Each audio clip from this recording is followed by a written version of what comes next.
ठीक है, कर दो send। ठीक है, तो आज कुछ क्वेश्चन जो है एग्रीकल्चर और उसके कई टाइप से रिलेटेड है।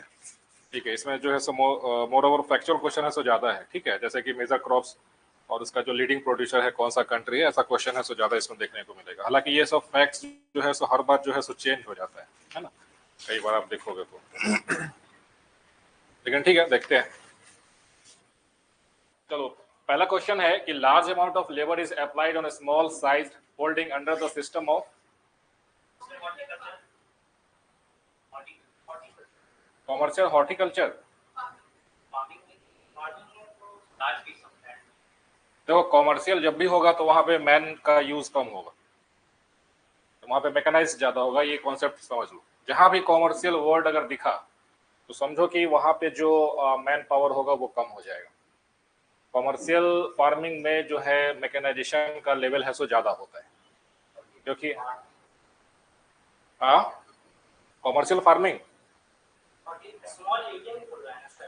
Large amount of labour is applied on small size holding under the system of.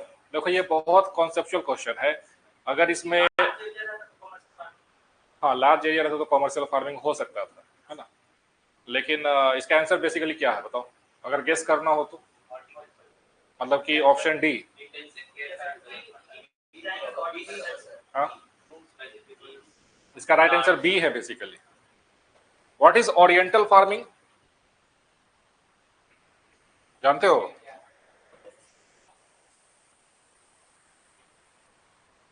Oriental farming, अच्छा ओरिएंटल का मतलब क्या होता है,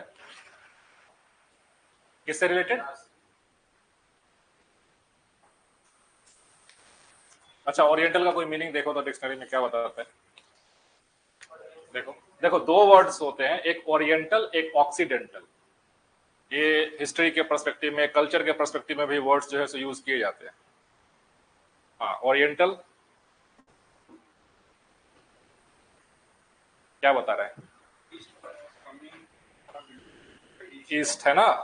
तो देखो, हाँ ओरिएंटल का मतलब होता है कि ईस्टर्न कंट्रीज जो है उसको ओरिएंटल कंट्रीज बोलते हैं। ठीक है, और जो वेस्टर्न कंट्रीज होते हैं उनको ऑक्सीडेंटल कंट्रीज बोलते हैं। तो वो बेसिकली वहां से उठाया है। ओरिएंटल फार्मिंग मतलब कि जैसे कि एशियन कंट्रीज हो गए, इंडिया, चाइना, है ना, जहाँ पे लैंड होल्डिंग क्या है, पर कैपिटा लैंड अवेलेबिलिटी कम है, ओवर पॉपुलेटेड कंट्रीज हैं।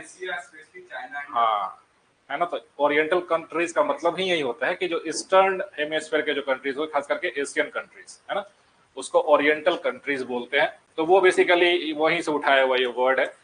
बाकी एज सच कुछ ओरिएंटल फार्मिंग कुछ अलग से टेक्निक नहीं होता है कि जो है जिसको डिटेल में रिसर्च किया जाए। ओरिएंटल फार्मिंग मतलब कि जो एशियन कंट्रीज है वहां पे जो फार्मिंग का जो मेथड्स है उसी को ओरिएंटल कहते हैं, है ना।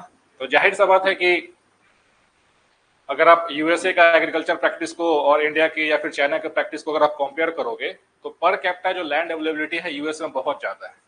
इंडिया में है सो 1 हेक्टेयर से भी कम है पर कैपिटा जो लैंड अवेलेबिलिटी है। यहाँ पे इंडिया में देखो ओवर पॉपुलेशन है, लैंड के ऊपर प्रेशर बहुत ज्यादा है। एग्रीकल्चर में देखो तो डिस्गाइज्ड अनएम्प्लॉयमेंट है ना। तो उसी पर्सपेक्टिव में क्वेश्चन है सो पूछा गया है। ठीक है, तो oriental farming basically Asian countries, Asian countries, एशियाई देश जो भी है।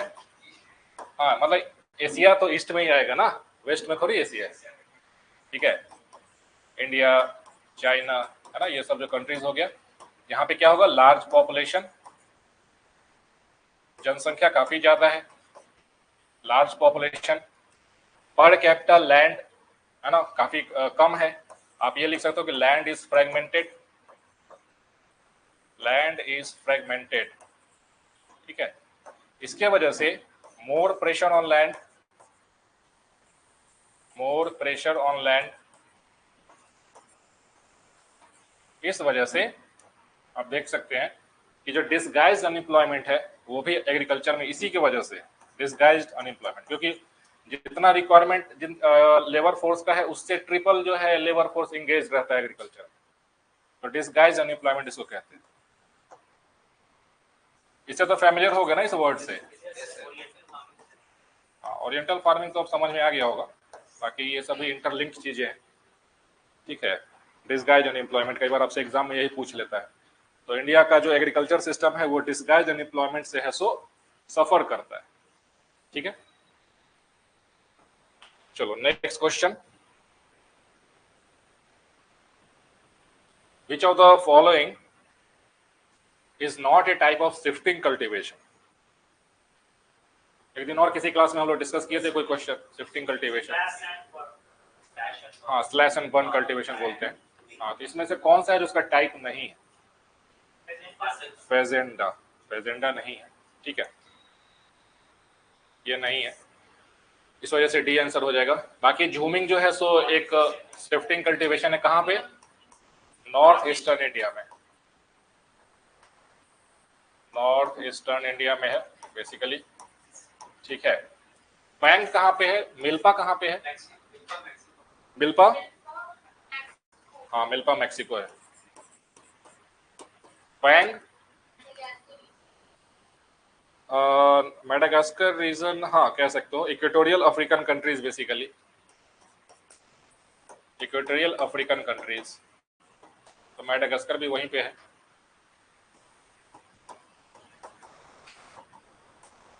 ठीक है, यहाँ पे कई बार आपसे एग्जाम में ये भी पूछता है लदांग, ये कहाँ पे है? Java and Indonesia. ठीक है, जावा एंड इंडोनेशिया। ठीक है, जो शिफ्टिंग कल्टीवेशन है इसी का दूसरा नाम क्या है? Slash and burn cultivation. Slash and burn cultivation, इसमें क्या करते हैं? हाँ हाँ, कहीं पे फॉरेस्ट होगा, पहले डिफॉरेस्टेशन करते हैं, डिफॉरेस्टेशन करेंगे और फिर इसको बर्न कर देंगे, फिर उसके बाद फील्ड को प्रिपेयर करेंगे, फील्ड प्रिपेयर, और उसके बाद उस पर जो है क्रॉप्स ये सभी कल्टीवेट करेंगे, हार्वेस्ट करेंगे। Cultivation and harvesting, cultivation and harvesting, ये कम से कम 3-4 साल ऐसा उस खेत पे है सो कल्टीवेशन किया जाएगा, 3-4 ईयर्स तक। उसके बाद धीरे धीरे क्या होगा कि उस खेत का वो जो फील्ड है उसका जो फर्टिलिटी है वो काफी रिड्यूस हो जाता है ना, तो फिर फैलो कर छोड़ देते हैं, यानी कि उसको खाली छोड़ देते हैं। फैलो छोड़ देते हैं कब तक? तो फिर से 2-3-4 साल तक उसको फैलो छोड़ देते हैं, ताकि उसका जो फर्टिलिटी है, नेचुरल फर्टिलिटी है, वो वापस से है सो रीगेन हो जाए, वापस से रीगेन हो जाए। ठीक है, और फिर इतने देर में क्या होगा, तो वापस से नया एरिया जहाँ पे फॉरेस्ट होगा उसको क्लियर करने लगेगा, है ना। तो एक जगह से डिफॉरेस्टेशन करके सारा 3-4 साल तक वहां पे खेती करेंगे, फिर वहां से शिफ्ट कर जाएंगे दूसरे जगह। इसी वजह से इसको शिफ्टिंग कल्टीवेशन भी बोला जाता है कि एक जगह से दूसरे जगह पे शिफ्ट जो है यहाँ पे होता रहे। ठीक है, अच्छा ये दिल्ली वाला न्यूज कितना शॉकिंग है ना, बहुत ज्यादा शॉकिंग है। मतलब कि कोई आदमी जो है इतना मेहनत से किसी एग्जाम को लेकर के पढ़ रहा हो, और मतलब सोचो कि कितना लास्ट मोमेंट में उनको क्या लगा होगा, है ना, कि कोई मतलब नहीं, कुछ नहीं, ऑल ऑफ ए सडन जो है पानी बढ़ गया, और तो सोच के भी मतलब ऐसा लगता है कि क्या बोला जाए।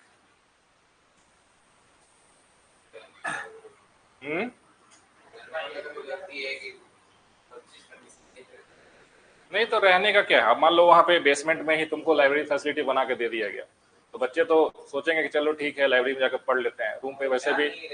हाँ मतलब, लेकिन इसमें वहाँ पे अंडरग्राउंड ही है। अब अधिकतर वहाँ पे जो लाइब्रेरी है वो अंडरग्राउंड लाइब्रेरी है ना। जगह का भी बात है, और दूसरा है कि लोग जो है अनइथिकल भी है ना, हर चीज में मॉनेटरी बेनिफिट जो है ना, कि 4 फीट का जगह है तो कैसे इससे मॉनेटरी जो है गेन आ जाए, है ना, तो ये सब भी जो है लोगों का मेंटेलिटी है।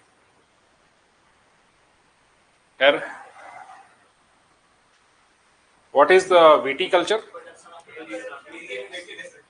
हाँ हाँ, क्या बात है, अंगूर की खेती, production of grapes, production of grapes. हाँ हाँ, अरे वो एग्जाम में ऐसा थोड़ी ट्रांसलेशन करके देगा वो, वो विटीकल्चर लिख देगा वहां पे। Monoculture is a distinct characteristic of commercial grain farming, shifting cultivation, subsistence farming, organic farming. क्या होगा? मोनोकल्चर, मोनोकल्चर है।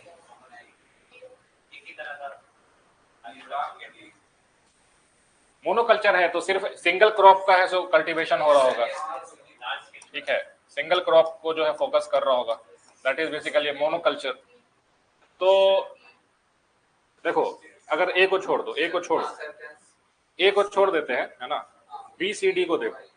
शिफ्टिंग कल्टीवेशन में क्या होगा कि उसमें कई सारे क्रॉप्स को है सो लगाया जाएगा, है ना।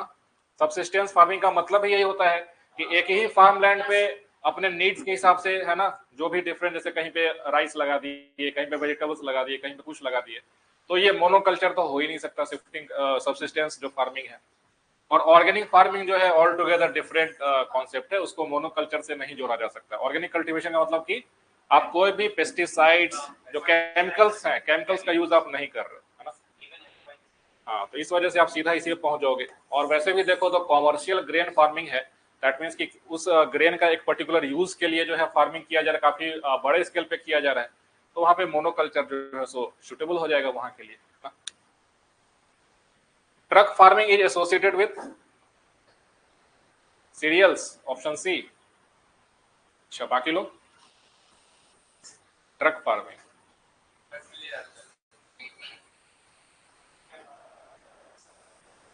एग्जाम हो गया आपका? कब था? कैसा हुआ? इस बार का पेपर कैसा आ गया? क्या सब्जेक्ट था? अच्छा, बाकी जीएस में ठीक था? अच्छा, ठीक है। सी सीरियल्स नहीं। ट्रक फार्मिंग होता क्या, पहले ये बताओ। ट्रक पर खेती करना, हाँ। देखो, ट्रक फार्मिंग बेसिकली इसका आंसर जो है वेजिटेबल्स है ना, लेकिन मिल्क भी हो सकता है, लेकिन इसका आंसर जो है वो की में वेजिटेबल्स दिया हुआ है, बट मिल्क भी इसका एक जो है एग्जांपल हो सकता है। ट्रक फार्मिंग बेसिकली क्या है कि देखो, जैसे कि पटना ही का एग्जांपल ले लो, है ना, सपोज पटना है, तो पटना का एक तो मेन सिटी हो गया पटना, बाकी पूरा पटना डिस्ट्रिक्ट है। तो क्या इसके आसपास के डिस्ट्रिक्ट में जैसे कि आलू हो गया, है ना, सब्जी हो गया, डेली जो आप देखते हो, जो कि इसके आसपास के जो नेबरिंग जो एरिया हो गया पटना सिटी का आसपास का, वहां पे जो है लोग कल्टीवेट करते हैं वेजिटेबल्स, है ना। जैसे कि रात शाम में है सो खेत से सब तोड़ के लाएंगे, गाड़ी पे लोड करेंगे और अगले दिन सुबह मार्केट में पटना में, है ना, इसी को ट्रक फार्मिंग कहते हैं, है ना। ट्रक फार्मिंग का मतलब कि आपके मेट्रोपॉलिटन एरियाज के आसपास वैसे क्रॉप्स का कल्टीवेशन करना जिसको ओवरनाइट जो है सो ट्रक के द्वारा सिटी को पहुंचा दे। समझ में गया? तो यहाँ पे मिल्क भी एक जो है सो आ सकता है। आपके यहाँ देखिए सुबह सुबह जो है मिल्क, हालांकि ये जो वो पैकेट वाला मिल्क है वो नहीं, जो फ्रेश जो घर पे जो आके होम डिलीवरी करते हैं दूध ये सब का, तो वो भी तो वैसे ही करते हैं, है ना, कि आपके सिटी के आसपास कई सारे ऐसे डेयरी फार्म्स जो है ऑपरेट होते रहते हैं, और वो लोग जो है सो सुबह सुबह आपके पास जो है फ्रेश मिल्क पहुंचा देते हैं। तो मिल्क भी इसका एक एग्जाम्पल हो सकता है, बट वेजिटेबल्स जो है सो इन दोनों में, इन सब में सबसे अप्रोप्रिएट वेजिटेबल्स। तो ये ट्रक फार्मिंग समझ में आ गया ना, कि किसी भी सिटी के आसपास का जो एरिया है जहाँ पे वेजिटेबल्स ये सब ग्रो किया जाता है और उसको ओवरनाइट जो है सो सिटी में पहुंचा दिया जाता है, उसी को ट्रक फार्मिंग कहते हैं। ठीक है,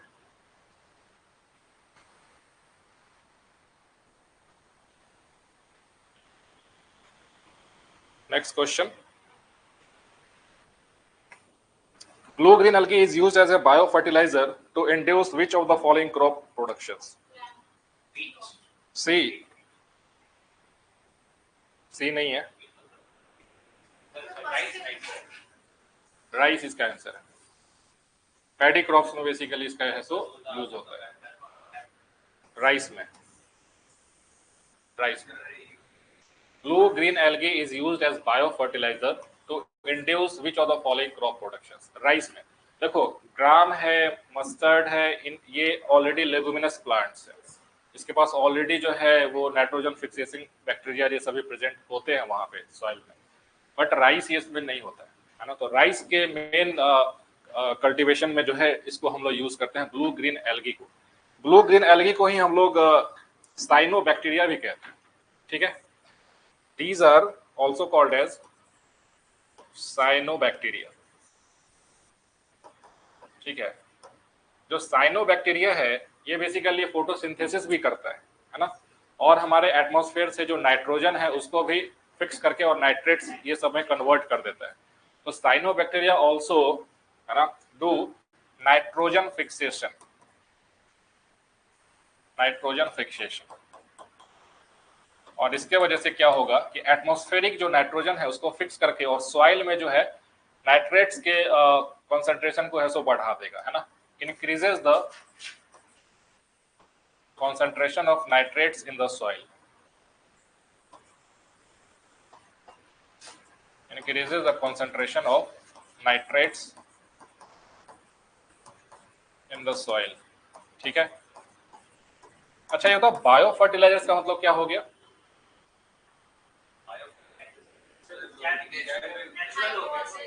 मतलब कि जो भी लिविंग ऑर्गेनिजम्स को अगर आप एज ए फर्टिलाइजर्स में यूज करोगे, that is bio fertilisers.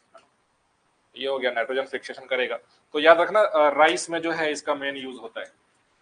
Consider the following organisms: Agaricus, Nostoc, Sporogyra. Which of the above are biofertilizers? ये आप नाम ही पूछ लिया है ना, तो इतना स्पेसिफिक जो है। नॉस्टॉक है। इसका आंसर क्या होगा? 1 and 2, 2 only, 2 and 3। क्या बात है, कहाँ पढ़े हुए? अच्छा बायो के स्टूडेंट हो? अरे तब फिर क्या दिक्कत है, वही तो बायो बैकग्राउंड रहा है। इसी वजह से तो ये जनरली लोग जो है कंफ्यूज कर जाएंगे, है ना, ऐसे कुछ अगर आप कहीं याद किए हो कहीं पे तो ठीक है, बाकी जनरली लोगों को नहीं पता रहता। लेकिन हाँ ये याद रखो, नॉस्टॉक जो है ये किस में, एल्गी में आएगा या बैक्टीरिया में आएगा? बैक्टीरिया है, मतलब ब्लू ग्रीन एल्गी के ही ग्रुप में आएगा, but it is also cyanobacteria, cyanobacteria, है ना। ठीक है, इसका आंसर ओनली 2 है। ठीक है, तो नॉस्टॉक है ना, जैसे कि ब्लू ग्रीन एल्गी जो है, तो इसका नाम ब्लू ग्रीन एल्गी, एल्गी क्यों दिया गया है जब ये बैक्टीरिया है? तो हाँ फोटोसिंथेसिस करेगा, बट हाँ ये ध्यान रखना कि ये सभी बैक्टीरिया के ग्रुप में आता है, एल्गी ग्रुप में नहीं आता, है ना। पीजीए और ऑल्सो कॉल्ड है साइनोबैक्टीरिया। इसका एग्जांपल है नॉस्टॉक, नॉस्टॉक है और एनाबेना। ये दोनों काफी कॉमन जो है एग्जाम में आपसे नाम पूछा जाता है, ठीक है, इसको ध्यान रखना। ANABAENA, एनाबेना और नॉस्टॉक। ठीक है, एक और नाम आप नोट कर लो, AULOSIRA। ये सभी जो है साइनोबैक्टीरिया का एग्जाम्पल है। ठीक है, एगेरिकस क्या है?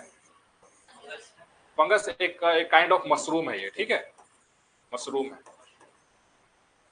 मशरूम, तो मशरूम वैसे भी फंजाई फैमिली का ही होता है, फंगस है। और spirogyra,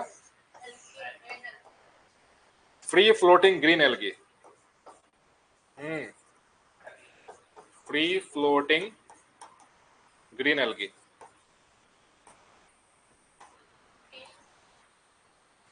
free floating green algae है। ठीक है, तो ये दोनों इंपॉर्टेंट उतना नहीं है, ये दोनों याद रखो, नॉस्टॉक याद रखो, एनाबेना याद रखो, ये दोनों है सो बायो फर्टिलाइजर्स के तौर पे है सो यूज किया जाएगा, और ये नाइट्रोजन फिक्सेशन ये सभी करता है। ठीक है, अच्छा अभी एक बहुत इंपॉर्टेंट न्यूज, हालांकि आपने भी देखा होगा, मैंने अपने व्हाट्सएप पे भी शेयर किया था, ग्रुप में स्टेटस में डाला। डार्क ऑक्सीजन क्या होता है? आने वाले एग्जाम में कभी ना कभी आपसे ये पूछा जाएगा, बहुत हॉट टॉपिक है डार्क ऑक्सीजन, है ना। One of the major research जो है पब्लिश हुआ है, it is about dark oxygen. What is it? कहाँ पे? स्पेस में।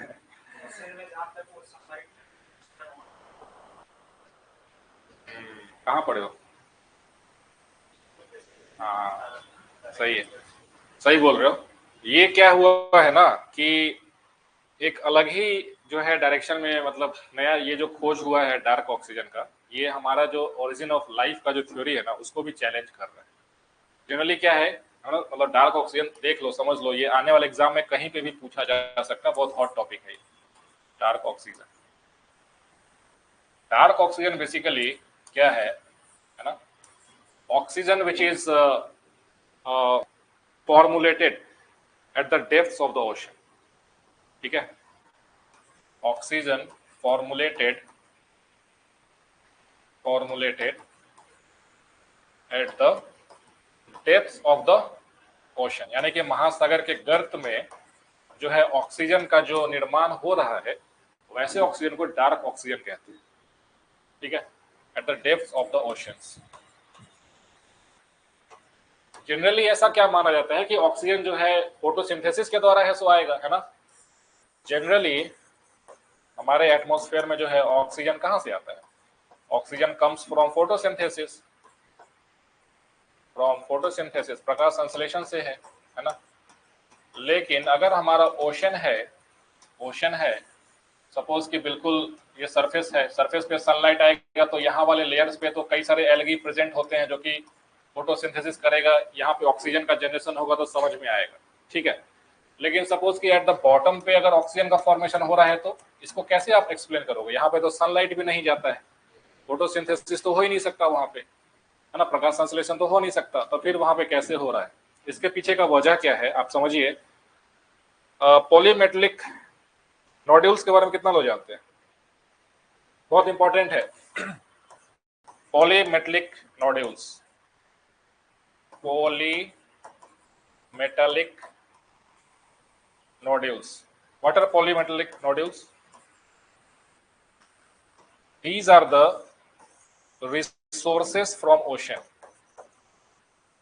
Resources from ocean, ठीक है।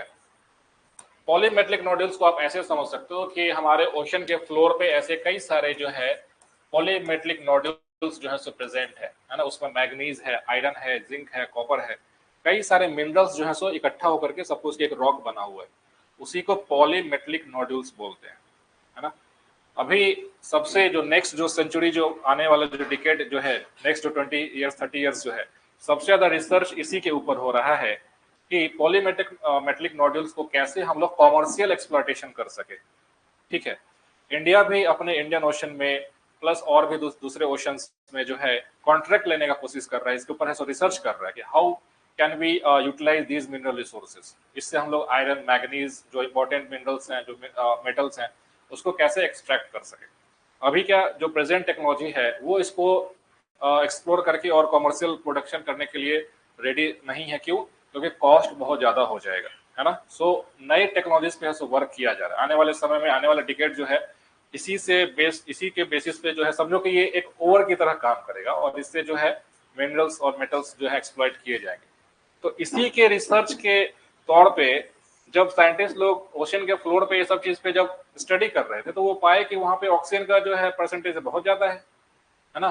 तो उनको लगा कि भाई ये कैसे पॉसिबल है कि अगर ऊपर के लेयर में ऑक्सीजन ज्यादा है तो समझ में आता है कि भाई ऊपर में फोटोसिंथेसिस हो रहा होगा, एल्गी प्रेजेंट है, बॉटम में कहां से ऑक्सीजन आ रहा है?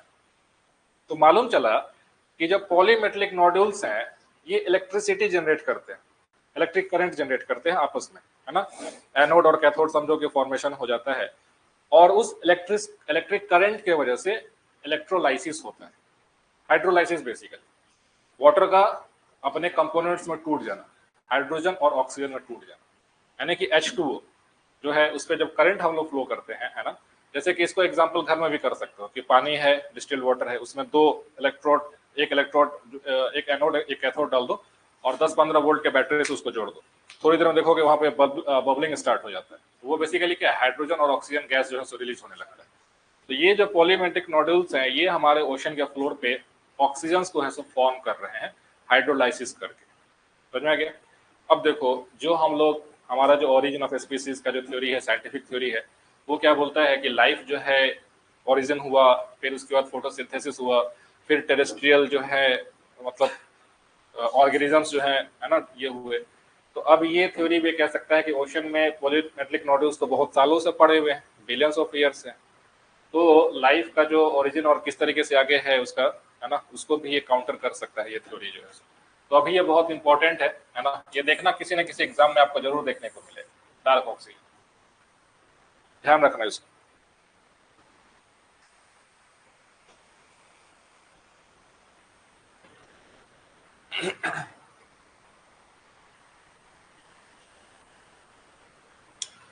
एजोला एनावेना बायोफिल्ट्रेशन, फिर से वही सवाल है, ठीक है। तो राइस हो जाएगा, सिंपल सवाल, राइस, ठीक है। Which of the following pairs is not correctly matched? Cultivation और उसका नोमेनक्लेचर क्या है? Flowers cultivation floriculture, crops cultivation agronomy, vegetables cultivation horticulture, fruits cultivation pomology. Floriculture.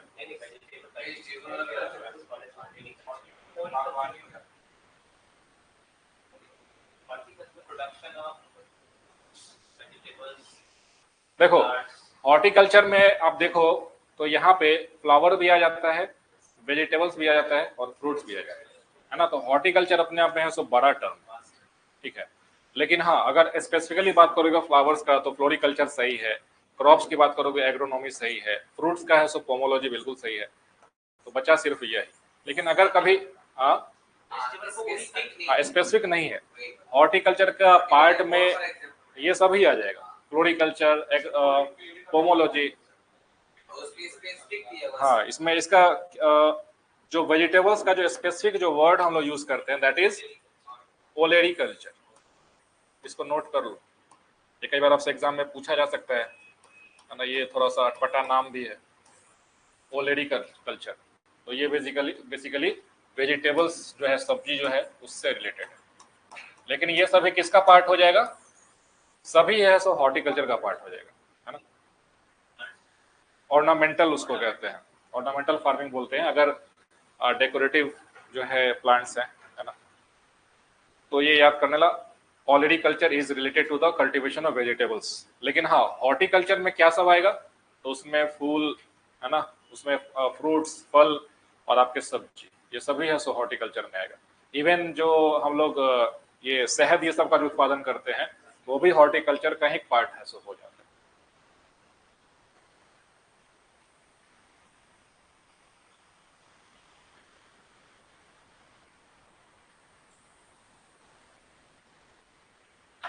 Question number 10. Assertion commercial viticulture is specific to the Mediterranean region of Europe. Region 85% of its grapes go to wine making. Quotes बताओ। दोनों सही है? हाँ सही है, दोनों सही है, ठीक है। Both A and R true and R is the correct explanation of A. तो देखो जब हम लोग क्लाइमेट के बारे में पढ़ रहे थे तो वहां पे भी हम लोग ये डिस्कस किए थे ना कि in the Mediterranean reason the climate is such that it facilitates the cultivation of grapes and all this things, है ना। तो जो सिट्रस फ्रूट्स है उसके कल्टीवेशन को जो है मेडिटेरियन रीजन में सिट्रस फ्रूट्स का जो है कल्टीवेशन काफी ज्यादा होता है। वहाँ का जो क्लाइमेट है ना, वहाँ पे जो क्लाइमेट है मेडिटेरियन क्लाइमेट का है सो क्या फीचर होता है? समर ड्राई होता है और विंटर्स में रेनफॉल होता है ना। इस वजह से वहाँ का जो क्लाइमेट जो है वो आपको सिट्रस फ्रूट्स को काफी बेनिफिट करता है। इसी वजह से वहाँ पे जो है सो ग्रेप्स का भी काफी कल्टीवेशन होता है। और ग्रेप्स का जो है सो कल्टीवेशन किसके लिए होता है? तो वाइन ये सब के लिए, है ना, वाइन के लिए, है ना। तो वहाँ पे जो भी अब देखो इसके पीछे कल्चर भी है, कोल्ड क्लाइमेट का रीजन है। और वाइन ये सब जो है लोग जो कोल्ड क्लाइमेट्स में है वो कंज्यूम करते हैं ताकि विंटर्स में थोड़ा सा सर्वाइव सही से कर पाए, है ना। तो ये भी एक रीजन है कि वाइन का कल्टीवेशन वहाँ पे, वाइन का मतलब बेसिकली मैन्युफैक्चरिंग जो है सो क्यों ज्यादा है, क्योंकि वहाँ का जो क्लाइमेटिक कंडीशंस कोल्ड जब ऐसा होता है तो आपको बॉडी को वार्म करने के लिए वहाँ के कल्चर में है सो वाइन को कंज्यूम किया जाता है। तो इस वजह से जो है वहाँ पे मैक्सिमम जो है इसका जो है प्रोडक्शन होगा ना।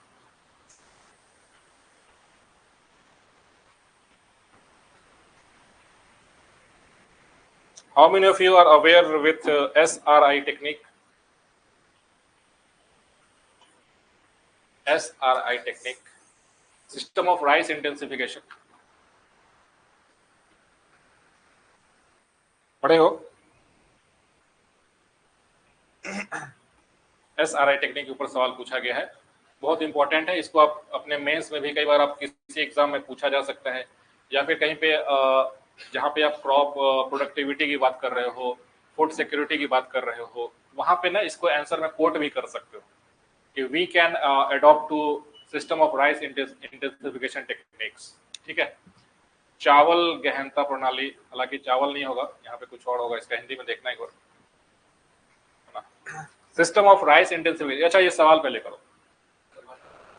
System of rice cultivation in which alternate wetting and drying of rice fields is practiced results in reduced seed requirement, reduced methane production, reduced electricity consumption. Select the correct answer by using the codes given below. 1 and 2, 2 and 3, 1 3, all of these क्या होगा? 2 and 3, 1 3,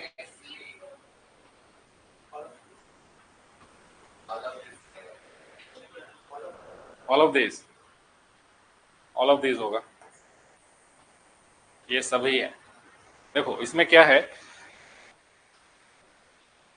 system of rice intensification, क्या बता देते हैं ना, जब इसको समझाएंगे तो समझ में आ जाएगा। देखो system of rice intensification basically क्या है।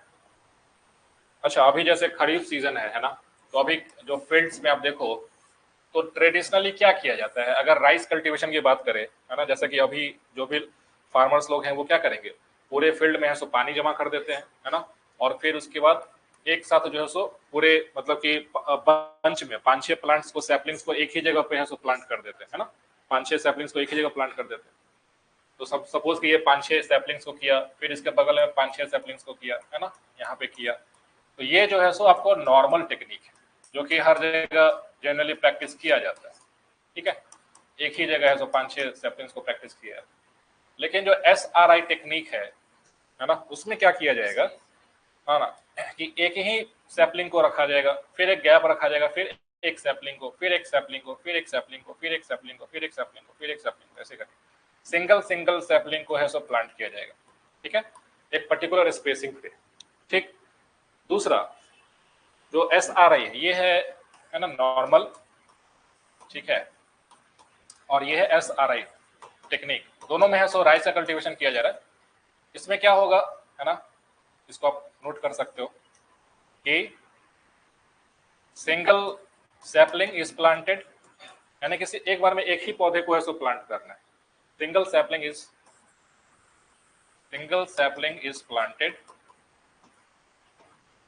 प्लांटेड, ठीक है।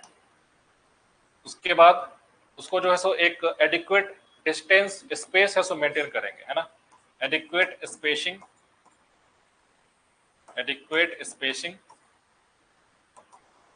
ठीक है। उसके बाद पानी जो है सो वाटर लॉग्ड नहीं रखेंगे है ना, यानी कि यहाँ पे खेत में जब पानी का जरूरत है पानी उस पर देंगे, फिर खेत को जो है सो थोड़ा दिन है ना सूखा छोड़ देंगे। तो जब आप ऐसे करते हो, जब आप वाटर लॉग्ड कंडीशंस नहीं रखते हो, तो क्या होगा कि जो रूट्स होता है ना पेड़ का, उसको प्रॉपर एयर मिलता है, एयर जब मिलेगा तो रूट्स का जो ग्रोथ होता है सॉइल के नीचे में वो काफी अच्छा होता है ना, तो उससे क्या होगा कि सॉइल से बेटर न्यूट्रिशन वो प्लांट है सो अचीव करता है और प्लांट का ग्रोथ काफी अच्छा होगा, समझ में गया, सिंगल में है ना।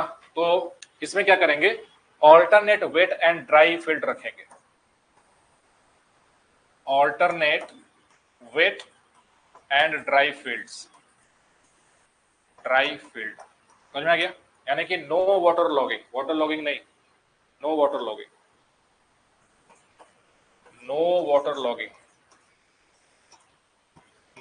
लॉगिंग। इसका बेनिफिट क्या हो जाएगा, जब आप ऐसे स्पेस रखते हो एक ही प्लांट को अगर आप प्लांट करोगे तो उसका जो रूट है ना, basically roots are well developed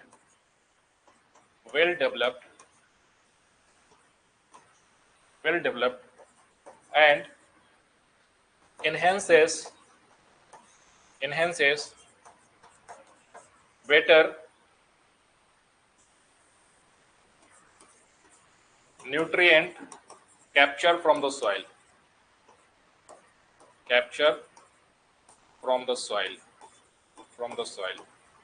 समझ में आ गया। तो इसके वजह से क्या होता है कि ओवरऑल जो हेक्टेयर पर हेक्टेयर लैंड से जो आपको प्रोडक्टिविटी मिल रहा था वो इंक्रीज हो जाता है ना, यानी कि overall productivity is increased, overall productivity enhances। तो अच्छा एक बात बताओ कि अगर आप सिंगल प्लांट को प्लांट कर रहे थे तो क्या आपको उस पूरे लैंड पे जो सैपलिंग्स का रिक्वायरमेंट था वो कम हो गया कि नहीं, तो पहला ऑप्शन सही हो गया। दूसरा, जब आपको पानी का रिक्वायरमेंट कम है तो आपको जो बिजली के पंप से जो आप पानी पहुंचाओगे या फिर सोलर से या फिर डीजल से, कुछ भी, कोई तो पंप रहेगा ना, हमेशा तो मानसून होगा नहीं, तो कहने का मतलब है कि आपका एनर्जी कंजम्पशन है सो रिड्यूस हो जाएगा, ठीक है। तीसरा, जब आप यहाँ पे वाटर लॉगिंग नहीं करोगे तो आपको मालूम है कि वर्ल्ड में हमारे जो राइस फील्ड्स हैं, है ना, उससे तो ठीक है, एक फूड सिक्योरिटी का जो है सो खाद्य सुरक्षा है सो लोगों को मिलता है, लेकिन उसके वजह से क्लाइमेट चेंज पे भी प्रभाव पड़ता है। क्यों, कैसे? मीथेन, जो राइस फील्ड्स हैं उससे मीथेन गैस काफी ज्यादा में है सो निकलता है। इसके पीछे का रीजन क्या है? राइस फील्ड्स में क्या हो? हाँ, जैसे कि सपोज कि ये राइस का जो है सो फील्ड है ना, सपोज कि ये फील्ड है और ये सपोज ऊपर का लेयर है और इस पे हमने राइस जो है सो कल्टीवेशन कर रखा है। तो हमने क्या किया कि इस पे है सो वाटर लॉग कर दिया, है ना, पानी जमा कर दिया। तो जब वाटर लॉगिंग हो जाता है तो सॉइल के अंदर ऐसे कई सारे बैक्टीरिया प्रेजेंट होते हैं जो कि in the absence of oxygen, जो नीचे में सॉइल में जो ऑर्गेनिक जो कंटेंट मौजूद है उसको डिकम्पोज करेगा in the absence of oxygen. Anaerobic decomposition उसको कहते हैं। और एनएरोबिक डिकम्पोजिशन का जो लास्ट जो आउटपुट होता है that is methane gas and carbon dioxide gas. समझ में आ गया? हाँ, ये हमेशा रहेगा न्यूज में पैडिंग। एनएरोबिक डिकम्पोजिशन, डिकम्पोजिशन, ठीक है, of organic material, of organic material, ठीक है। तो इसके वजह से क्या हो जाता है कि in the absence of oxygen, है ना, एनएरोबिक है, इसका मतलब होता है in the absence of oxygen, in the absence of oxygen, ठीक है। The by product is methane and carbon dioxide, the by product is methane and carbon dioxide, जो कि ग्रीन हाउस गैस है, ग्रीन हाउस गैस है जी, GHG, green house gas है, ठीक है। तो इसकी वजह से क्या होगा कि आपका जो एटमॉस्फेयर में है ग्लोबल वार्मिंग को ये काफी ज्यादा है सो बढ़ा देता है। तो राइस फील्ड्स जो है आप देखिए तो one of the largest anthropogenic factor है जिसकी वजह से हमारे एटमॉस्फेयर में मीथेन का और CO2 का कंसेंट्रेशन बढ़ रहा है। दूसरा, डेयरी इंडस्ट्रीज, जो हम कैटल्स को जो पालते हैं, गाय भैंस ये सब जो हो गया है ना, तो उनको जब खाना खिलाया जाता है तो ड्यूरिंग द डाइजेशन उनके पेट में, उनके इंटेस्टाइन्स में मीथेन का फॉर्मेशन होता है ना। आप देखो जब भी गाय सब खाते रहेगा तो है ना, मतलब रह रह के बेल्च करते रहेगा, तो उनके जो है गैसेस जो पेट से निकलते हैं उसमें मीथेन सबसे ज्यादा होता है। तो dairy industry also causes your methane production, methane emission, है ना। तो ये तीनों पॉइंट्स किसमें, मतलब कि समझे नहीं क्या प्रोडक्शन? ये SRI में। हाँ, प्रोडक्टिविटी ज्यादा है ना पर हेक्टेयर। लोग इसलिए नहीं करते क्योंकि लोग जो है चेंज नहीं होना चाहते हैं। एक SRI का एक न्यूज है, बिहार का एक फार्मर है, वो 3-4 साल 5 साल पुराना न्यूज है, आई थिंक रोहतास का है या फिर चंपारण कहीं का है, उसको अवार्ड मिला है नेशनल, आप देखना। उसने ये SRI टेक्निक को है सो अडॉप्ट किया और उसके जो पर हेक्टेयर जो प्रोडक्टिविटी है ना वो काफी ज्यादा उसको है सो मिला है। एक न्यूज सर्च करना, उसका नाम मुझे याद अभी नहीं आ रहा, जब तुम्हें पूछा तो वो इंसिडेंट याद आ गया। बिहार का एक फार्मर है जिसने SRI टेक्निक्स को यूज करके और बहुत बेहतर प्रोडक्टिविटी उसने है सो अपने लैंड से है सो ये किया उसको, उसके लिए। हाँ, तो वो तो वैसे भी रिक्वायरमेंट है नॉर्मल, वो तो नहीं। तो पहले पहले क्या होता है कि हाँ, एक छोटे से लैंड पे ग्रो कर दिया जाता है, फिर वहां से उखाड़ करके प्लांट किया जाता है। तो यहाँ पे जब उखाड़ के प्लांट किया जाएगा तो एक सिंगल सैपलिंग को आप ट्रांसप्लांट करो। हाँ, मतलब जो ट्रांसप्लांटेशन होगा वो सिंगल सैपलिंग का होगा, सिंगल नहीं रहता होगा, वो लोग एक साथ 3-4 रहता है, देखना। हाँ, मतलब ऐसे पूरा ऐसे बंच ऐसे मुट्ठी में पकड़ेंगे और ऐसे करते चले जाते हैं, करते होंगे कुछ लोग। हाँ,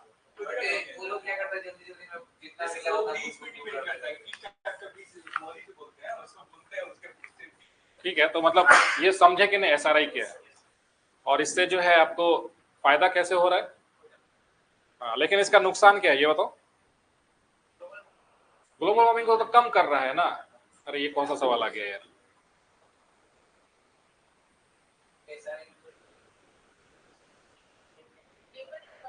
हाँ, लेबर रिक्वायरमेंट काफी ज्यादा होगा इसमें, ठीक है। हाँ, फिर से अब जैसे इसमें देखो, ये सब तो ठीक है, बेनिफिट है, लेकिन लेबर इंटेंसिव हो जाएगा। एक एक प्लांट को जो है, जो जिस खेत में आप जो है एक दिन में बुआई कर सकते थे, अब पता चला 4 दिन तक उसमें बुआई ये चल रहा है ना, एक एक करके आप ऐसो ये कर रहे हो। बाकी नॉर्मली क्या है कि हाँ, अरे एक एक खुद सोचो कि अगर एक साथ तुमने प्लांट किया है ना, बंच में प्लांट किया, तो वो फास्ट होगा ना। एक एक सैपलिंग को एक इक्वल स्पेसिंग पे अगर तुम प्लांट कर रहे हो तो टाइम टेकिंग होगा कि नहीं? हाँ, डिस्टेंस भी रहेगा, डिस्टेंस रहेगा, टाइम टेकिंग रहेगा, और ज्यादा लेबर इसमें चाहिए होगा। एक एक करके तुम खुद सोचो ना कि अगर एक एक करके प्लांट को तुम प्लांट करोगे, एक जगह बंच में प्लांट कर रहे हो, तो टाइम किसमें ज्यादा लगेगा? कम।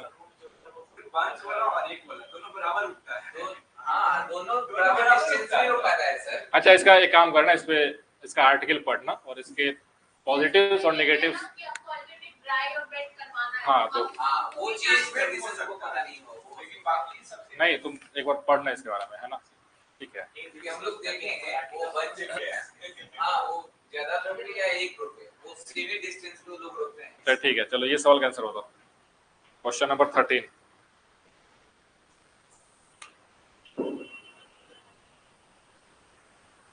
ये फैक्चुअल क्वेश्चन है ये। Who use the method of ranking coefficient for the first time in India in order to calculate the agricultural productivity? इसका आंसर कैंडल है। ठीक है, एग्रीकल्चर प्रोडक्टिविटी क्या होता है? What is agriculture productivity?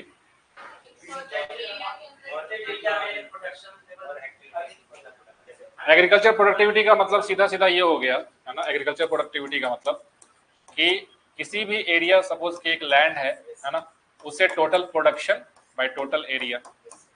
ठीक है, this is your agriculture productivity. तो आप हमेशा कोशिश करोगे कि आपका जो एग्रीकल्चर प्रोडक्टिविटी है उसको, है ना, इंक्रीज करने की कोशिश करोगे, क्योंकि आपके पास जो लैंड है वो तो लिमिटेड है, तो आप चाहोगे ना कि उसी लैंड से मैक्सिमम जो है आउटपुट हम लोग जनरेट कर सके। तो हाँ, तो ऐसे कई सारे टेक्निक्स जो है सो यूज किए जाते हैं। तो रैंकिंग कोएफिशिएंट एक मेथड है जिसके वजह से हम लोग किसी भी एरिया का, किसी भी लैंड का, उसका प्रोडक्टिविटी कितना है उसको हम लोग मेजर कर सकते हैं। तो ये बेसिकली जो है क्या बोले उसको, क्वांटिटेटिव मेथड्स है ना। This is one of the quantitative method to establish the agriculture productivity of any land और एनी एरिया। तो ये कैंडल जो है इन्होंने एस्टेब्लिश किया था, ये एक फॉर्मूला दिया था, रैंकिंग कोएफिशिएंट फॉर्मूला, है ना। तो ये बस इतना ही सिग्निफिकेंस है, बाकी इसका कोई मतलब है नहीं। अगर कभी एग्जाम में आया तो कर देना answer.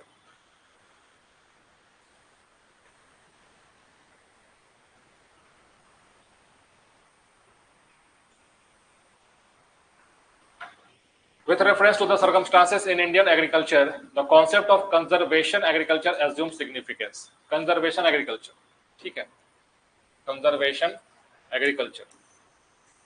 Which of the following fall under the conservation agriculture?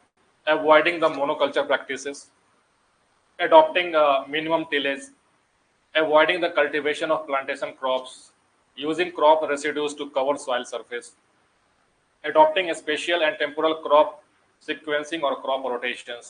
Select the correct answer by using the codes given below. 1 3 4 2 3 4 5 2 4 5 1 2 3 5 2 4 5। क्या होगा राइट आंसर?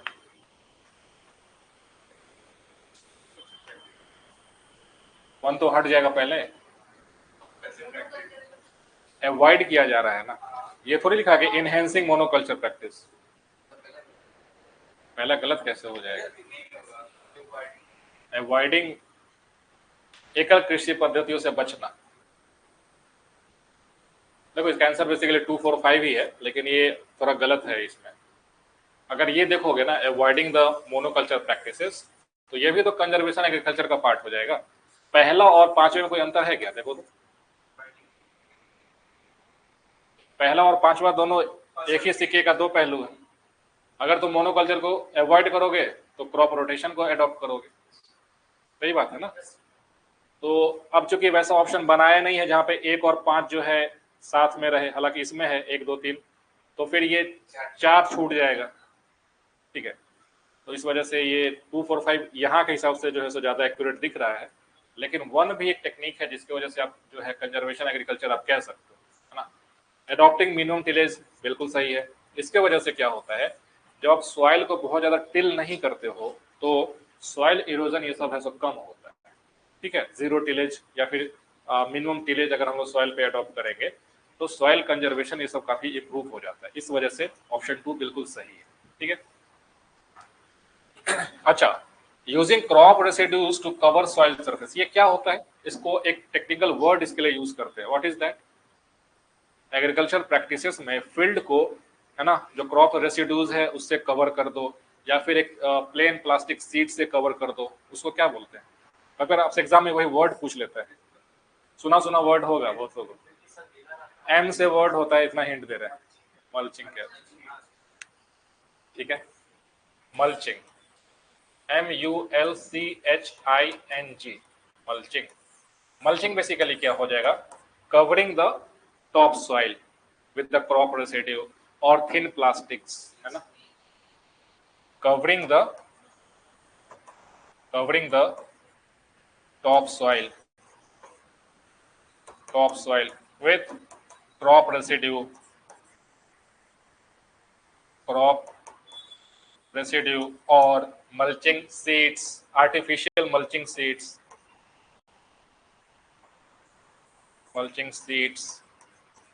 इसका फायदा बेसिकली क्या होता है, मल्चिंग करने का कई सारा बेनिफिट है। जैसे कि अगर सपोज कि तुमने क्रॉप रेसिड्यू से, है ना, मल्च कर दिया, क्रॉप रेसिड्यू जैसे खेत, जैसे सपोज कि कहीं पे हमने धान वान का है सो कटाई किया और उसी को है सो फिर खेत पे है सो छोड़ दिया, तो उसके वजह से क्या होगा कि एक तो सॉइल मॉइस्चर जो रहता है वो रिटेन हो जाता है। ठीक है, सॉइल मॉइस्चर रिटेन रहेगा तो उसमें जो है जो डिकम्पोजिशन है सॉइल के अंदर वो बेटर होगा, सॉइल का जो ऑर्गेनिक जो ह्यूमस जो कंटेंट है वो सभी इंक्रीज होता है। दूसरा, जो विंड्स का एक्शन होगा या फिर जो रेनफॉल का जो एक्शन होता है जिससे सॉइल इरोजन हो जाता है ना, मृदा का अपरदन हो जाता है, वो सभी रिड्यूस हो जाता है। तो सॉइल कंजर्वेशन का एक इंपॉर्टेंट जो है टूल है मल्चिंग, याद रखना, है ना। तो कई बार आपसे एग्जाम में ना ये वर्ड ही पूछ लेता है कि what is mulching in agriculture practices, तो देखना जहां पे ये लिखा हो कि सॉइल को हमने कवर कर दिया है ना, दैट इज ऑल मल्चिंग। ठीक है, बाकी फिफ्थ तो सही है ही कि जब आप क्रॉप रोटेशंस करते हो तो जाहिर सा बात है कि जो है सॉइल में न्यूट्रिशन ये सभी है सो इम्प्रूव हो जाता है। अच्छा, मोनोकल्चर का सबसे बड़ा डिसएडवांटेज क्या है?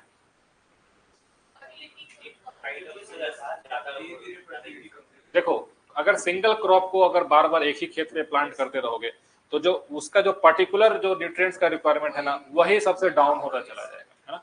तो इस वजह से क्रॉप रोटेशन जो है, हम लोग क्रॉप डाइवर्सिफिकेशन जो है, अगर उसको प्रैक्टिस, हाँ, उससे प्रैक्टिस करोगे तो सॉइल में न्यूट्रिएंट्स जो है सो रिप्लेनिश होते रहते हैं, है ना, इस वजह से।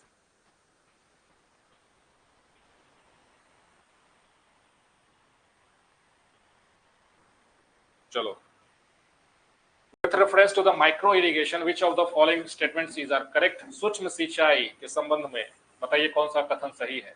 Fertilizers or nutrient loss can be reduced. It is the only means of irrigation in dry land farming.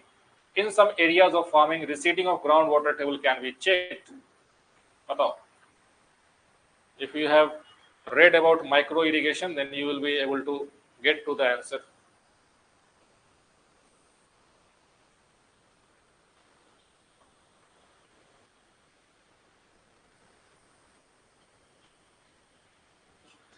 तो बटर कहाँ गया जी?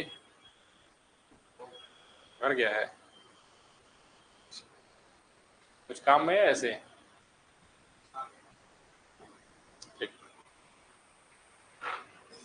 चलो आंसर बताओ, सी 1 and 3, ए और सी में ओनली 1 या फिर 1 and 3?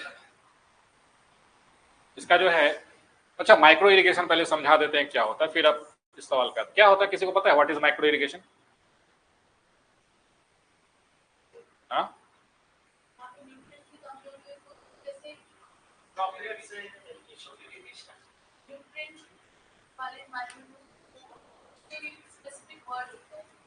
नहीं देखो, सही बोल रहे हो, उसको ड्रिप ड्रिप इरिगेशन बोलते हैं, ड्रिप इरिगेशन। ठीक है, हाँ हाँ हाँ, जैसे माइक्रो इरिगेशन जो है ना, ये कुछ ऐसा नहीं कि बहुत बड़ा rocket science.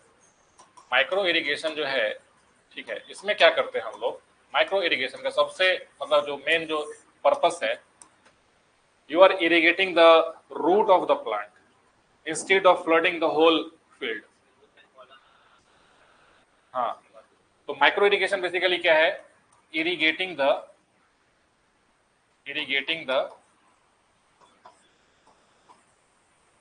roots of the plant, ठीक है। अब जैसे कि सपोज कि है ना, हमारे देश में जनरली क्या होता है कि सपोज कि एक फील्ड है और इस पे जो है सपोज कि हाँ मतलब कि सब्जी हमने यहाँ पे प्लांट कर रखा है, सपोज कोई भी है ना ब्रिंजल है ना बैगन का ही खेत पूरा लगा रखे हैं। तो क्या करते हैं, जब इसमें सिंचाई करना होता है तो कहीं से ऐसा पाइप जो है पंपिंग सेट से कनेक्ट कर देंगे और फिर पूरे फील्ड में जो है पानी पूरा पटा देंगे, है ना। यही करते हैं जनरली, मतलब यही करते हैं ना कि पूरे फील्ड में पानी छोड़ दिया, है ना। माइक्रो इरिगेशन का कॉन्सेप्ट क्या है कि इसमें आप कई सारे ऐसे है ना पाइप्स को आप बिछा दो और पाइप से जो है एक है ना नोजल हर एक प्लांट के पास जो रूट्स जो होता है वहां पे आप जो है सो है ना प्लेस कर दो और फिर पंप के माध्यम से पानी जो है सो पहुंचा दो हर एक रूट के पास। तो जो भी प्लांट है वो अगर उसके रूट के पास पानी पहुंच गया तो इसको तो न्यूट्रिशन, और उसमें पानी में हम लोग फर्टिलाइजर भी ऐड कर देते हैं, है ना। उसको फर्टिगेशन कहते हैं। इरिगेशन के ही साथ फर्टिलाइजर्स को पहुंचा दो, फर्टिगेशन उसको कहते हैं। तो इससे क्या होगा, इसका सबसे ज्यादा फायदा क्या होगा कि आपके पास खेत में जो आप एक्सेस वाटर, जो वाटर लॉगिंग ये सब कर रहे थे, एक्सेस वाटर जो आप पानी छोड़ दे रहे थे वो रिड्यूस होगा। तो it improves the water use efficiency. एक टेक्निकल वर्ड है, इसको नोट कर लो, water use efficiency. Water use efficiency, water use efficiency is improved, तो आप ये कह सकते हो है ना कि मोर क्रॉप पर ड्रॉप के प्रिंसिपल पे काम करता है, मोर क्रॉप पर ड्रॉप। तो आप ये कह सकते हो कि जो माइक्रो इरिगेशन है इसी का कई सारे एग्जांपल्स हैं, जैसे कि ड्रिप इरिगेशन, ठीक है, ड्रिप इरिगेशन। इसी का दूसरा एग्जांपल है स्प्रिंकलर इरिगेशन,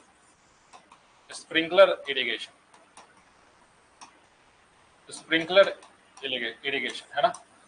इसका मेन बेनिफिट होगा कि आपके वाटर यूज एफिशिएंसी को इंप्रूव करेगा और एक बूंद से खर्च करके आप ज्यादा क्रॉप्स जो है सो कल्टीवेट कर सकते हैं। समझ में आ गया? ठीक है, अब देखो वापस सवाल पे आओ।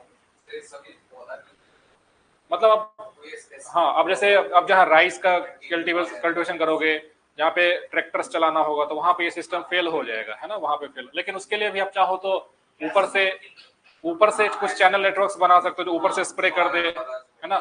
यहाँ पे एक और लिख लो, मिस्ट इरिगेशन भी होता है, मिस्ट के द्वारा भी, है ना, मिस्ट के द्वारा भी होता है।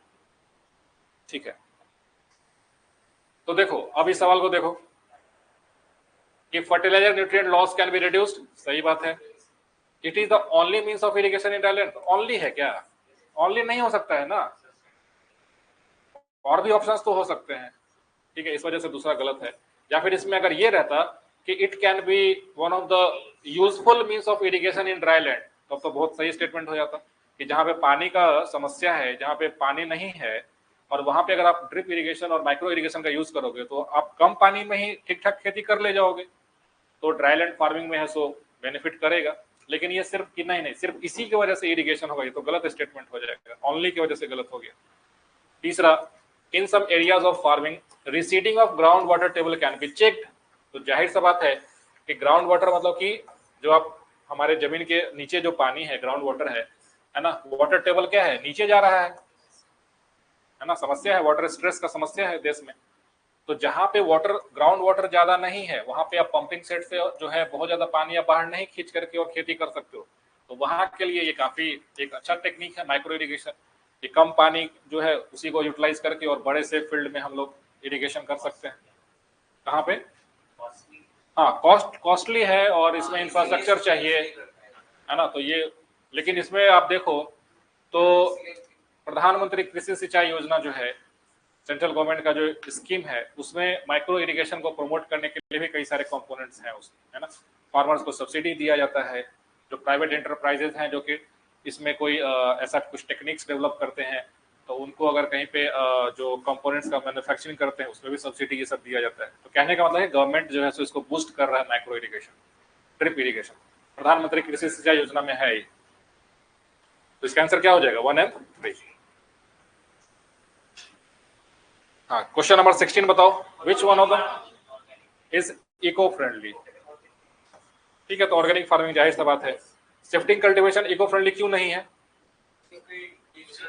तुमने क्या किया? कार्बन सिंक को रिमूव कर दिया, है ना, तो इसलिए हमारे एनवायरनमेंट के लिए सही नहीं है।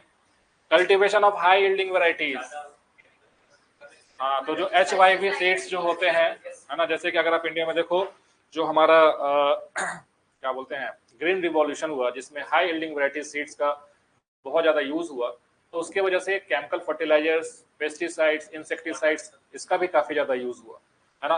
और उनको जो भी हाई यील्डिंग वैरायटीज होते हैं उनको पानी का जो है रिक्वायरमेंट काफी ज्यादा होता है ना। तो ये सभी क्या आपके एनवायरनमेंट के लिए सही नहीं है ना, इस वजह से सी भी नहीं होगा।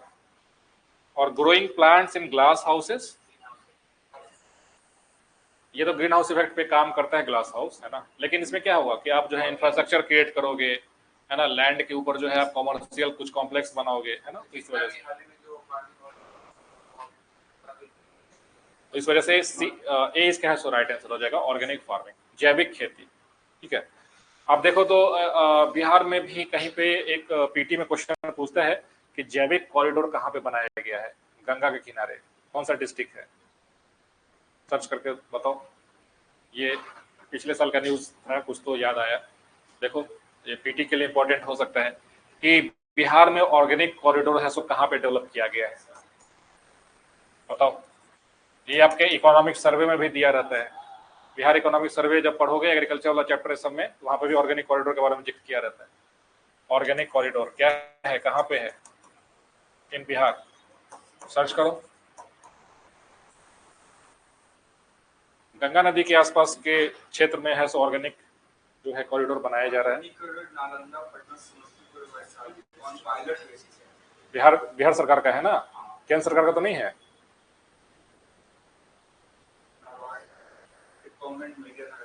नाबार्ड के साथ में है, अच्छा। नहीं तो नाबार्ड तो खैर इंडिपेंडेंट अथॉरिटी है, एक एक्ट ऑफ पार्लियामेंट के द्वारा बनाया गया है, तो नाबार्ड होगा और बिहार सरकार के साथ में होगा।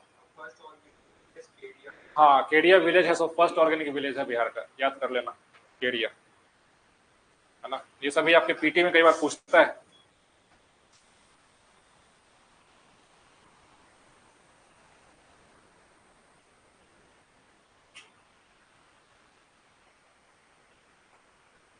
Sand filter is required in drip irrigation system to remove algae, dissolved salts, debris, fine soil particles.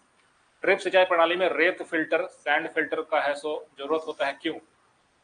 ताकि शैवाल को हटाया जाए, घुले हुए लवण को, मलबा को, महीन मिट्टी के कण को हटाया जाए। Debris and fine soil particles, इसका बेसिकली 1 and 3 आंसर। ये इसके पीछे का रीजन ये है, सैंड फिल्टर बेसिकली क्या होता है, तो सैंड फिल्टर कुछ नहीं, इसमें है ना पार्टिकल्स, सैंडमेंट ऊपर में है सो फाइन पार्टिकल्स रहेगा, फिर इसके नीचे थोड़ा सा मीडियम मतलब साइज का रॉक्स रहेगा, है ना, ऐसे करके। फिर क्या करो आप इसमें बड़े साइज का रॉक्स रख दो, है ना, ऐसे करके। फिर कहीं पे चारकोल का लेयर है सो लगा दिया तुमने, चारकोल का लेयर लगा दिया। तो इसका मेन काम, जैसे कि जमीन के अंदर अगर अर्थ के ग्राउंड पे देखो तो जो भी ग्राउंड वाटर है वो कैसे नेचुरली उसका फिल्टरेशन हो जाता है ना। सरफेस वाटर जब देखो तो जैसे बारिश का पानी है वो तो पूरा मडी होता है ना, कीचड़ जैसा पानी हो जाता है। लेकिन जब आप हैंडपंप से पानी निकालते हैं वो तो बिल्कुल साफ पानी निकलता है। तो हमारे अर्थ के जो सॉइल का जो प्रोफाइल है उसमें भी क्या है, अलग अलग पार्टिकल्स के जो है सो रॉक्स ये सब बने हुए हैं। तो जब सॉइल उस रॉक से जब हमारा पानी जब गुजरता है तो उसमें जो भी चीजें कंकर पत्थर मिट्टी जो भी है उसको वो एक्सट्रैक्ट कर लेता है और नीचे जाके साफ पानी हो जाता है ना। तो उसी को कहते हैं सैंड फिल्टर, है ना, जो कि आप एक आर्टिफिशियल ऐसा कुछ करके आप सैंड फिल्टर बना सकते हो। इसका यूज इसलिए करते हैं कि सपोज कि इसमें हमने है ना पानी जो है जो आपको खेत में पहुंचाना है ड्रिप इरिगेशन में, तो ड्रिप इरिगेशन में क्या होगा, कई सारे पाइप्स होंगे, है ना, कई सारे पाइप का नेटवर्क होगा, और यहाँ पे है सो एक नोजल होता है, ठीक है, ड्रिप नोजल होता है जो कि काफी फाइन होता है, एक एक बूंद उसको पानी है सो ड्रॉप करना है। तो सपोज कि तुमने ये बिना फिल्टर लगाए जो है पानी को छोड़ दिया, तो क्या होगा, सबका नोजल का जो है उसका जो होल होगा नोजल का वो तो ब्लॉक हो जाएगा, है ना। इसलिए ऐसे कई सारे सैंड फिल्टर्स जो है सो ड्रिप इरिगेशन में यूज किए जाते हैं। समझ में आ गया। अब देखो ये पानी हम लोग कहाँ से लाएंगे, तो किसी टैंक में पानी होगा, है ना। अब हो सकता है कि इस टैंक में है सो एल्गी जो लेयर सरफेस पे डेवलप हो जाए, ग्रीन एल्गी ये सब, तो सैंड फिल्टर्स बेसिकली एल्गी को रिमूव कर देगा। डिजॉल्व सॉल्ट, तो जो पानी में घुलनशील सॉल्ट है उसको तो खैर एक्सट्रैक्ट नहीं कर पाएगा, है ना, तो दूसरा को तो हटा दो, ठीक है, दूसरा को हटाओ, तो पहला ये गया, ये गया, ठीक। फाइन सॉइल पार्टिकल्स बोल रहा है, बहुत ज्यादा फाइन सॉइल पार्टिकल्स है, तो हो सकता है कि उतना फाइन जो है ये क्लियर ना कर पाए, ठीक है। अगर ये रहता कि सिंपल सॉइल पार्टिकल्स तो वो भी सही हो जाता, लेकिन ये लिख दिया बिल्कुल फाइन सॉइल पार्टिकल्स, है ना, तो अप्रोप्रिएट इसके हिसाब से जो है 1 and 3 है सो ज्यादा एक्यूरेट हो जाएगा, ठीक है।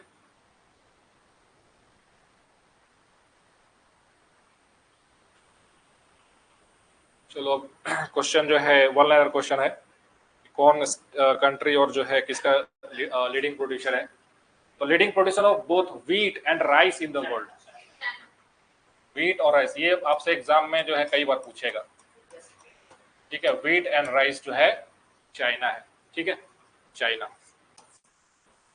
The cultivation of hybrid rice is most popular in, अरे चाइना ही मारो यार, ठीक है, सब में चाइना है, राइस वाइस आए, व्हीट आए, सब चाइना है। Among the following crops, which one is the most important anthropogenic source of both methane and nitrous oxide? अभी जस्ट हमने डिस्कस किए पीछे, तो राइस हो जाएगा, ठीक है, राइस हो जाएगा इसमें। कौन राइस का मैक्सिमम इंपोर्टर, एक्सपोर्टर जो है बासमती राइस का, हाँ बासमती का तो है, एक बार देख लेना आप, मुझे रिसेंट अपडेट उसका नहीं है मेरे पास, ठीक है। तो ये मीथेन प्रोडक्शन का जो है अभी जस्ट हमने डिस्कस किए, तो राइस हो जाएगा। लार्जेस्ट प्रोड्यूसर ऑफ बनानास, केला, इसका कौन है, इंडिया है, श्योर हो,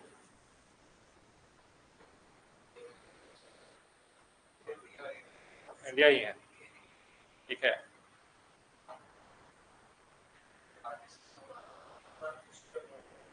शुगर बॉल जो है क्यूबा है, हालांकि शुगर का सबसे लार्जेस्ट प्रोड्यूसर है सो कौन है, नहीं मतलब इंडिया नहीं, पूरे वर्ल्ड में शुगर का सबसे ज्यादा। अभी जो रिसेंट अपडेट दिख रहा था ब्राजील है, Brazil is the largest producer of sugar, ठीक है। लेकिन हाँ अगर शुगर बॉल जो है क्यूबा को हम लोग रेफर करते हैं, ठीक है। Sugar from sugar beets only. अब ये सब सवाल पूछने का क्या लॉजिक है एग्जाम में यार, बताओ। इसका answer Ukraine. Which one of the following countries is the second largest producer of sugar cane in the world? ठीक है, फर्स्ट पे ब्राजील होगा ना, शुगर केन में, शुगर केन और शुगर दोनों में ब्राजील है ना, और इंडिया है सो सेकंड पे आ जाएगा। हाँ अच्छा ये बताओ, अभी आपके मेंस के लिए भी बीपीएससी मेंस में ये सब सवाल कई बार पूछता है कि जैसे कि बायो इथेनॉल जो है ना, वो क्या होता है,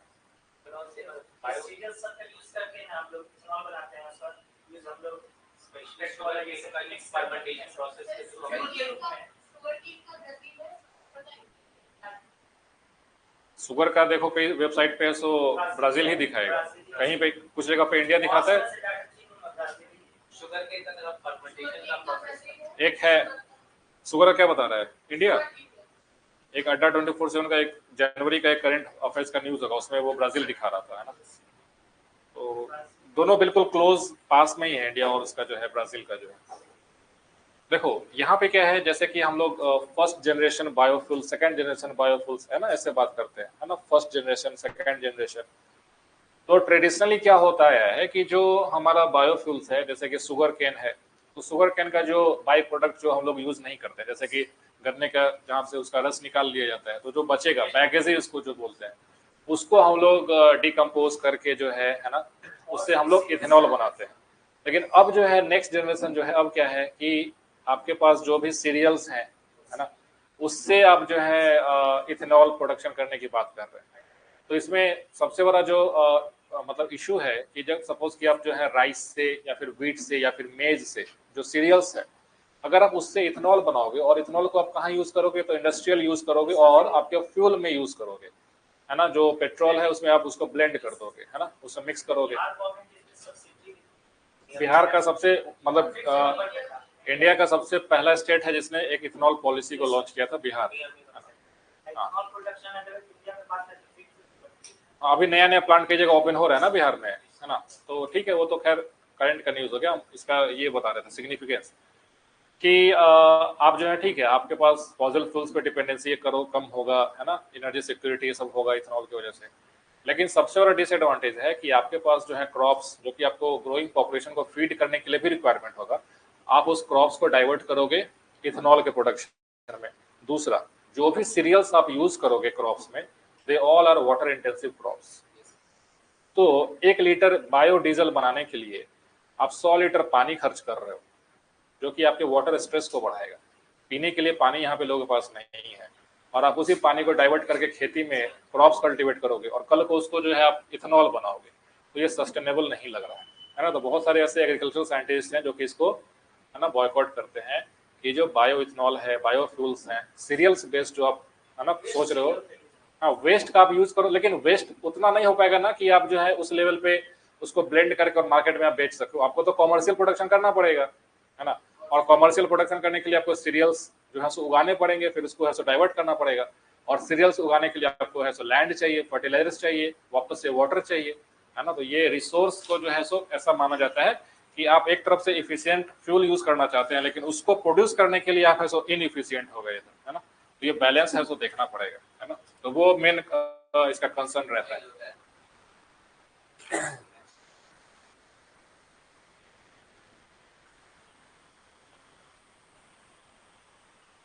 अच्छा, ये इंडस्ट्रियल जो इथेनॉल होता है उसके मतलब उसके यूज को, मतलब जो पर्पस है उसके पर्पस के बाहर अगर यूज ना किया जाए, उसको बचाने के लिए क्या किया जाता है?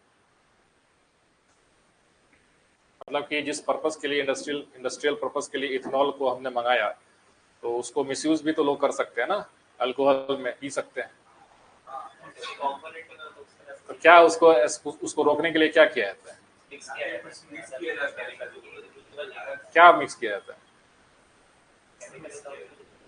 मेथनॉल मिला देते हैं, जो कि हाईली पॉइजनस होता है। ठीक है। ये जो अभी तो खैर जैसे इथेनॉल ये सब है, अभी आप देखो जो भी मर्चेंट नेवी के जो शिप्स हैं, है ना, उस पर हम लोग जब सेलिंग करते थे तो उस समय ये कॉन्सेप्ट नहीं था। आज से 10 साल पहले का बात है। उस समय आपको मेनली हेवी फ्यूल ऑयल जो होता है या फिर डीजल ऑयल होता है। हेवी फ्यूल ऑयल बेसिकली क्या होता है कि जो रिफाइनरी में जो सबसे कचरा जो नीचे बचता है ना, जो कि रूम टेम्परेचर पे बिल्कुल जेल जैसा रहेगा, है ना, जैसे खिचड़ी कैसे जेल होता है वैसा टाइप का वो रहेगा। उसको गर्म करते हैं 130 डिग्री 140 डिग्री सेल्सियस पे। ग्रीस, हाँ, ग्रीस तो थोड़ा ज्यादा हो गया, उसको थोड़ा कम और हल्का सा लिक्विड और कर दो। हेवी फ्यूल ऑयल उसको कहते हैं। तो उस पर हम लोग शिप को रन करते हैं। लेकिन उसकी वजह से क्या होगा, सल्फर और नाइट्रोजन के जो ऑक्साइड्स हैं वो काफी रिलीज होते हैं एटमॉस्फेयर में, है ना। सॉक्स नॉक्स इमिशंस बढ़ जाते हैं। तो अब जिस तरीके से यूनाइटेड नेशंस हर जगह क्लाइमेट बात जो चलती है और हर एक सेक्टर पे जो इमिशंस है उसको कम करने की बात की जाती है, तो shipping is one of the biggest industry, biggest emitter of green house gases, है ना। क्योंकि वहां पे क्या है कि एक दिन में जो है 3 टन 4 टन ऑयल का कंजम्पशन होता है एज ए फ्यूल। तो सोचो कितना ग्रीन हाउस गैस निकलेगा उससे। तो वहां पे अब क्या हुआ है कि ऐसे नई टेक्नोलॉजीज अडॉप्ट कर दिया गया है, जो कि अब इथेनॉल को बर्न करके 100% ethanol without zero any diesel और एनीथिंग ब्लेंडेड, 100% इथेनॉल पे शिप्स चल रहे हैं, है ना। तो अब जो है मतलब इथेनॉल का जो आने वाला जो नेक्स्ट जो डिकेड ये सब इकोनॉमी जो देखोगे, है ना, एक तो है कि बैटरी ईवी का सिस्टम है सो ग्रो कर रहा है। दूसरा, इथेनॉल बेस्ड जो कार्स होंगे, बाइक्स होंगे, वो ज्यादा देखने को मिलेगा, क्योंकि शिपिंग ऑलरेडी स्विच कर चुका है ethanol, ethanol as a fuel. Ethanol को वहां पे जो है बर्न किया जाता है। Among the following which one is the least water efficient crop? इसका हिंदी ट्रांसलेशन गलत है। हिंदी में है कि निम्नलिखित में से कौन सा फसल सबसे कम पानी की खपत करती है, तो वो तो हिंदी के हिसाब से हो जाएगा। इंग्लिश में देखो,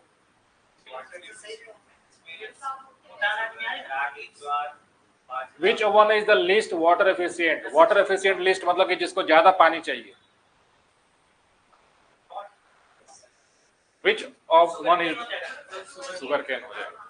तो वही हम कह रहे हैं कि हिंदी और इंग्लिश बिल्कुल उल्टा ट्रांसलेशन हो गया है ना, वो सही से वाटर एफिशिएंट को ट्रांसलेट नहीं कर पाया है ना। तो ये देखो एग्जाम में कभी ऐसा कंफ्यूजन हो तो मतलब एक बार सोच लेना क्या पूछा गया। लिस्ट वाटर एफिशिएंट, अगर वाटर एफिशिएंट की बात की जाए तो मिलेट होगा, लेकिन सबसे कम वाटर एफिशिएंट यानी कि उसको ज्यादा पानी चाहिए तो शुगर कैन हो जाएगा। Heroin is obtained from opium. Among the foreign countries, largest producer of saffron, Iran है। सही बात है, Iran is the largest producer of saffron in the world. हाँ, इंडिया में जम्मू एंड कश्मीर हो जाएगा, ठीक है। The wood of which tree is used for catechu production, कत्था, खैर, खैर है ना।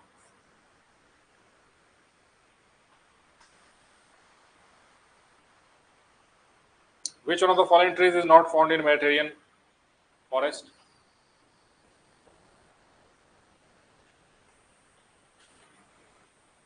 ठीक, ये deciduous forest का हो जाएगा, बाकी सभी Mediterranean region का।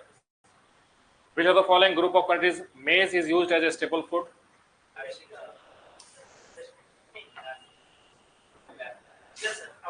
अफ्रीका हो जाएगा, ठीक है। बाकी जगह वेस्टर्न में और बाकी जगह जो है मेज, हाँ मेज इसको जानवर लोगों को खिलाया जाता है, ठीक है। Which is not a kharif crop, हाँ गेहूं हो जाएगा, वीट।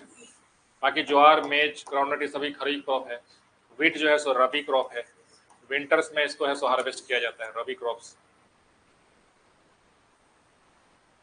चलो question number 15,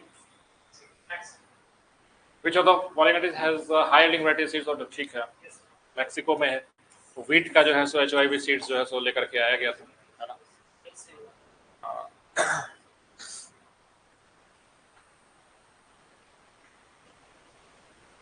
question number 16, India है। Which of the following countries are included in the Golden Crescent? क्या है गोल्डन क्रेसेंट?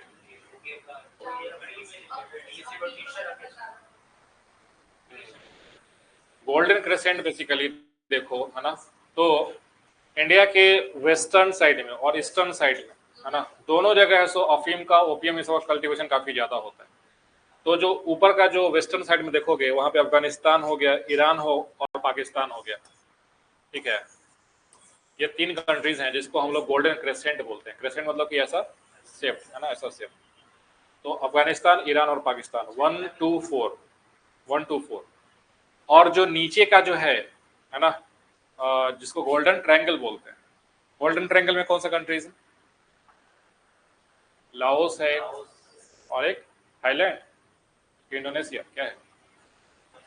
थाईलैंड है शायद, थाईलैंड, ठीक है। तो आप इसको ऐसे, और इसके वजह से क्या होता है इंडिया में, हाँ तो इधर है सो 3 ऐसे देश हैं जहाँ पे है सो अफगानिस्तान, ईरान और पाकिस्तान, जहाँ पे सबसे ज्यादा ओपियम का कल्टीवेशन होता है। और इधर साउथ ईस्ट एशिया में चले जाओ है ना, यहाँ पे म्यांमार है, लाओस है और थाईलैंड है। म्यांमार, लाओस, थाईलैंड, थाईलैंड, ये 3 कंट्री है, ठीक है।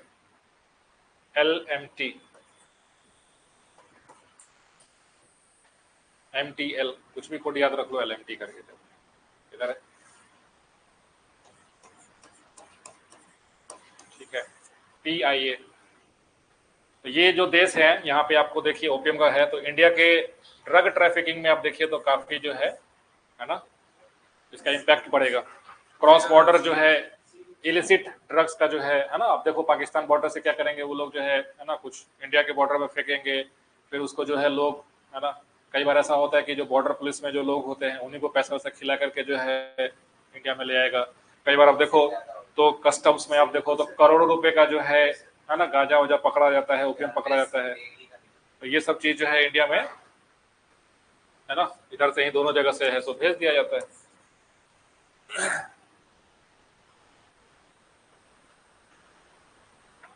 Peanuts are the main crop of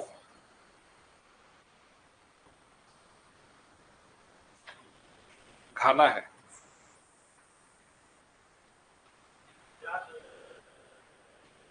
native place of groundnut is, groundnut है सो कहाँ का नेटिव है?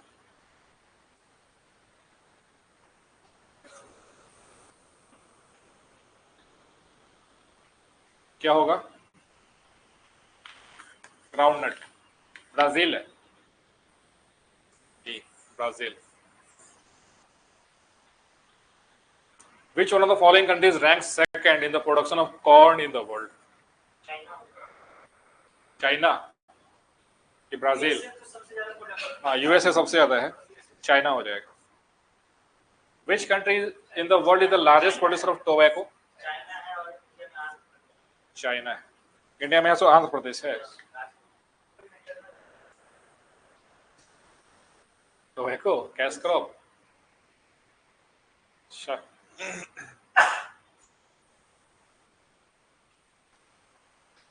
Which of the following regions of the world the production of citrus fruits is well developed? Mediterranean regions हो जाएगा, है ना। Citrus fruits यानी कि जो खट्टे फलों का जो उत्पादन है सबसे ज्यादा मेडिटेरियन रीजन्स में, और वाइन का जो है सो इंडस्ट्री यहाँ पे। What is the rank of India in the world as a fruit producer? Second है, ठीक है। Which is the largest cotton producing country in the world? देखो उसमें तीन जो मतलब इंडिया और चाइना के बीच में है सो डिस्प्यूटेड रहता है, ठीक है, इंडिया ही होगा यहाँ पे। Which one of the following is not a major cocoa producer country? Cocoa जो कि चॉकलेट ऐसे में यूज होता है। देखो ये सब जो कंट्री है ना, घाना, आइवरी कोस्ट, ये सभी तो सबसे लार्जेस्ट प्रोड्यूसर है, आइवरी कोस्ट, है ना। तो ये तीनों जो है प्रोड्यूस होता है। लातविया सो यूरोपियन कंट्री है, तो वहां पे नहीं होता है। ये इसका राइट आंसर होगा। The largest rubber cultivation is done in,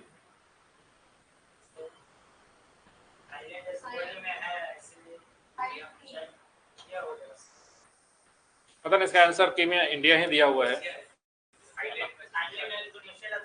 हाँ हाँ, नेक्स्ट क्वेश्चन है ना, नेचुरल रबर सबसे ज्यादा थाईलैंड में है, लेकिन इंडिया में लार्जेस्ट रबर कल्टीवेशन मुझे थोड़ा डाउट हो रहा था, क्योंकि नेट पे ऐसा कुछ डेटा मिला नहीं मुझे कि जो कि इंडिया को, है ना, ऐसा मुझे ये ज्यादा लग रहा था कि इक्वेटोरियल रीजन्स का जो कि क्रॉप है रबर, तो वहां पे है तो ज्यादा होना चाहिए, बट नेट पे ऐसा कुछ इंफॉर्मेशन।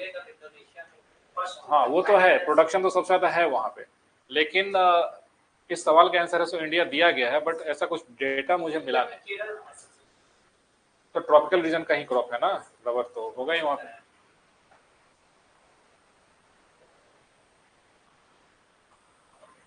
ये इतना ही क्वेश्चन था आज का, है ना। फर्स्ट वाले पार्ट में कुछ एग्रीकल्चर का क्वेश्चन था, बाकी इधर जो है ये सब क्रॉप्स ये सब का है, इसके बारे में रहता है कुछ सवाल। बीपीएससी में पूछता है ऐसा सवाल, राइस वाइस के बारे में, मेज के बारे में, कौन सा कंट्री है से ज्यादा है। बाकी जो इकोनॉमिक सर्वे ये सब जो आया हुआ है नया वाला, है ना, उसको भी पढ़ लेना है ना। अभी क्या हुआ एग्जाम का कुछ, आज सुप्रीम कोर्ट में तो स्टे लगाने से मना कर दिया, नहीं लगा स्टे। हाँ, हाई कोर्ट ऑर्डर को मतलब सितंबर में फिर से सुप्रीम कोर्ट जजमेंट देगा, तो बीपीएससी क्या करेगा तब तक? 50% पे तो नहीं, तो अब इन लोग को जल्दी करना चाहिए जो भी करना है। 30 सितंबर को अगर डेट निकाले हो नया कैलेंडर के हिसाब से, तो फॉर्म भी भरवा लो फिर।